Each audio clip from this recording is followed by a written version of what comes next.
Muraho neza nshuti zacu za Unguka Bumenyi Post, murakaza neza kuri channel yacu. Nk'uko bisanzwe, uyu munsi turaganira ku ngingo ikomeye kandi idasanzwe. Ibimenyetso 10 bigaragaza ko umaze gukura mu mutwe, kabone nubwo abandi batabibona.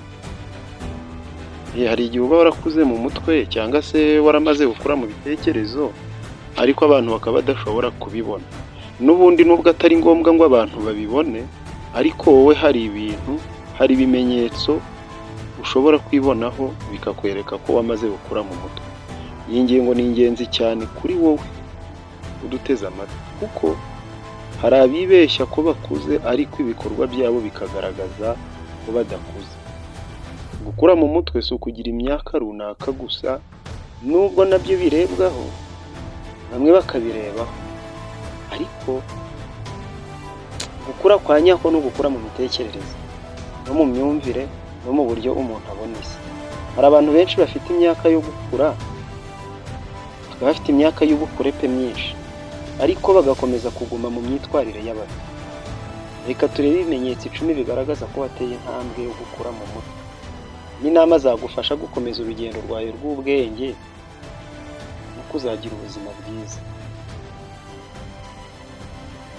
Niba utarakanda subscribe kuri iyi channel, kanda subscribe, ukande like kugira ngo ujye ubona ikiganiro mu bambere.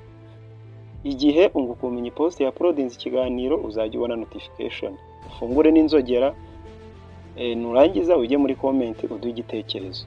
Tudatinze rero, reka turebe ibimenyetso 10 byakwereka ko umaze gukura mu bwenge no mu bitekerezo.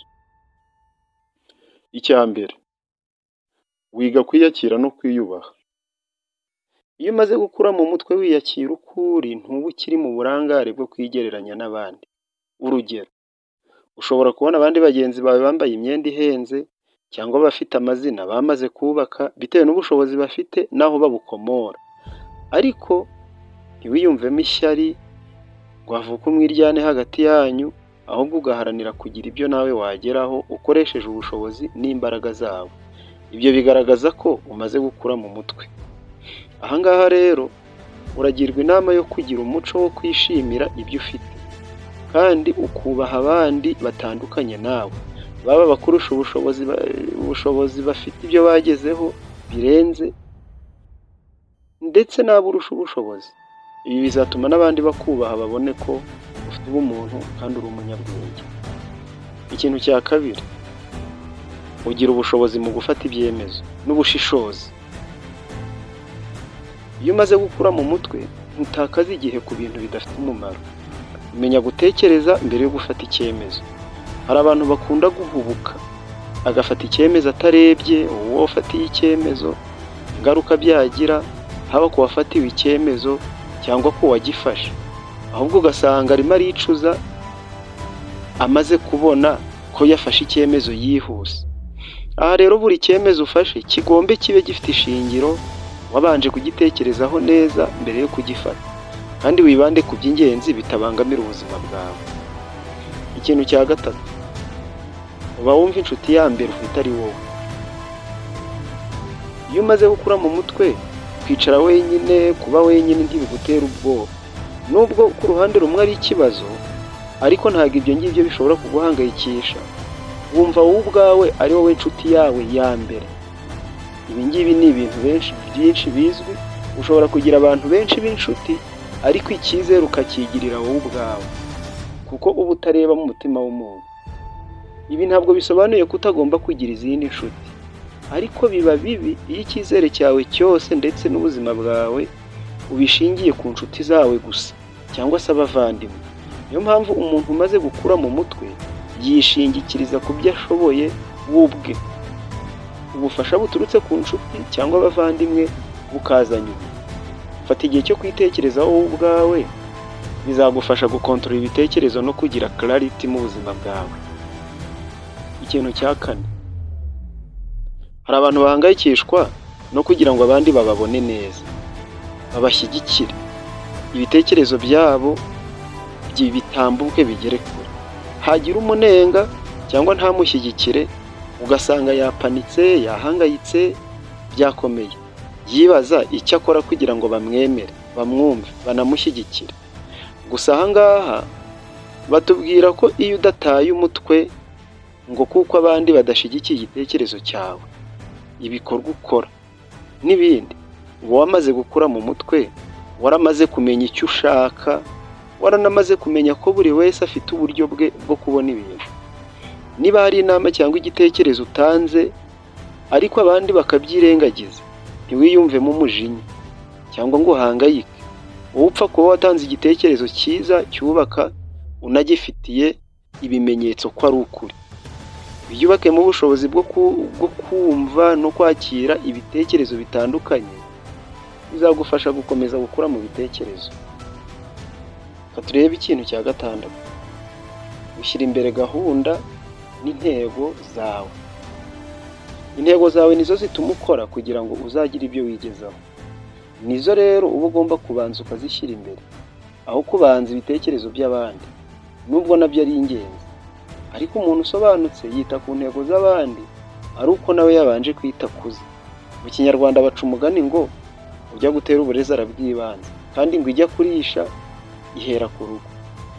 Wowe andika intego zawe z'igihe gito n'iz'igihe kirekire, ubishyire mu bikorwa gahoro gahoro uko ushobojwe. Bizagufasha kwiyubaka mu bwenge no mu bushobozi bufatika. Turebe ikintu cya gatandatu: umenya kwihanganira amakosa yawe. Uhora wiyumvamo isoni cyangwa ubwoba igihe wakoze ikosa. Hari abantu bumva ko nibemera ikosa baraba basebye, baratakaza agaciro, noneho mu gihe yakosheje agashaka gukavaringa cyangwa gutwikira aya makosa ye. Ariko burya iyo ubigenje gutyo, urushaho gutakaza agaciro imbere y'abantu uri kwisobanuraho, mu gihe bo babizi neza noneho ko wakosheje.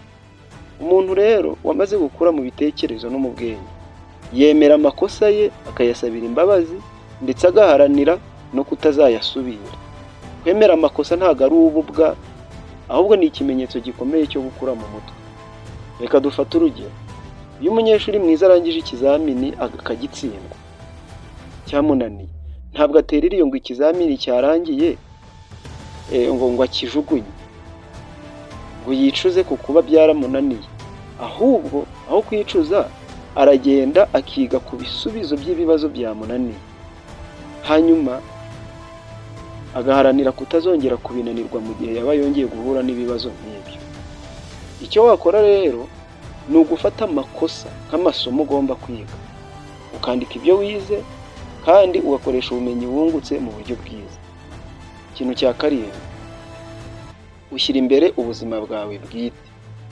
Kigaragaza ko umaze gukura ni uko ushyira imbere ubuzima bwawe bw'umubiri n'ubw'umutima, ukabishyira imbere. Ntiwibande ku guhangana n'iby'abandi gusa. Kwita ku biribwa bifitiye akamaro umubiri ntibigutera uburwayi, gukora imyitozo ngororamubiri, gusenga cyangwa kumedita, biba bigaragaza ko wamaze kwisobanukira. Icyo wakora rero ni uko ugomba gushyiraho gahunda yo kwita ku buzima bwawe, kuko niwo musingi w'ubwenge n'ituze mu buzima bwawe. Turebe ikintu cya munani: ukigira ubwoba bwo kuvuga ngo oya. Buri ikindi kigaragaza ko umuntu amaze gukura mu mutwe ni ukumenya igihe cyo kuvuga oya ku bintu bitamufitiye akamaro. Iyo umuntu agusaba gukora ikintu kitari mu ntego zawe, ugashobora kubyanga neza neza bitakuvunnye, oya yawe igakomeza kuba oya, ukayihagararaho. Ni ikigaragaza ko usobanutse kandi abantu barabikubahira. Rero shyiraho imipaka mu buzima bwawe kandi wubahe igihe n'imbaraga byawe. Ikintu cya 9: ushobora gutekereza ku hazaza hawe ukanahategura neza. Iyo umaze gukura mu mutwe utekereza ku hazaza, nta guhangayika cyangwa kwiheba.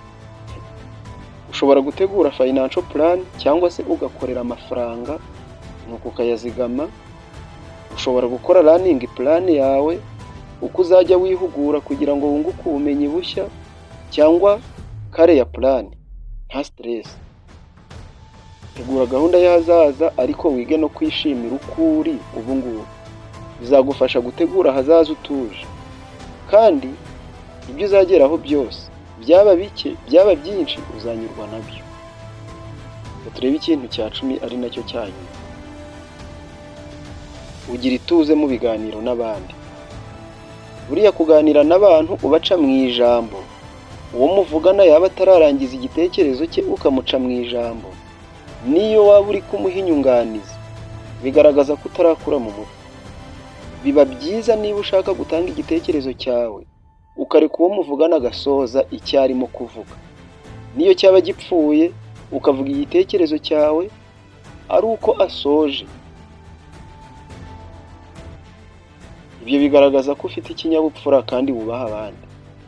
Niba uri mu nama aho usabwa gutanga igitekerezo, ushobora kumva ibitekerezo bitandukanye by'abandi ariko ugakomeza gutuza no kugira critical thinking, cyangwa ugatekereza byimbitse mbere yo gutanga igitekerezo kandi nabwo ukagitanga uhawe umwanya. Ni byiza kugira umuco wo kumva neza ibitekerezo by'abandi ntubaseke, ariko ukagumana ibyo wiyumvamo mu gihe ufite fact zigaragaza ko uri ku ruhande rwa nyarwo. Ibi bimenyetso 10 by'ingenzi bigaragaza ko umaze gukura mu mutwe, si ngombwa ngo abandi babikuboneho. Icy'ingenzi ni uko bikuranga mu myitwarire yawe, aho uba no mu bo mubana, uko birafasha mu kwicunga no kwikontorora mu buzima bwawe, mu ntego zawe n'ibindi byinshi.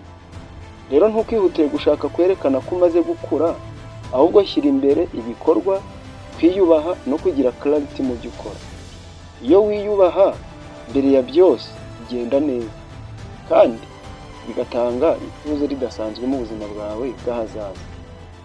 Urakoze cyane kudukurikira kuri Unguka Ubumenyi Post. Kanda subscribe, asigaye ntuzacikwe n'ibiganiro nk'ibi by'ubutaha.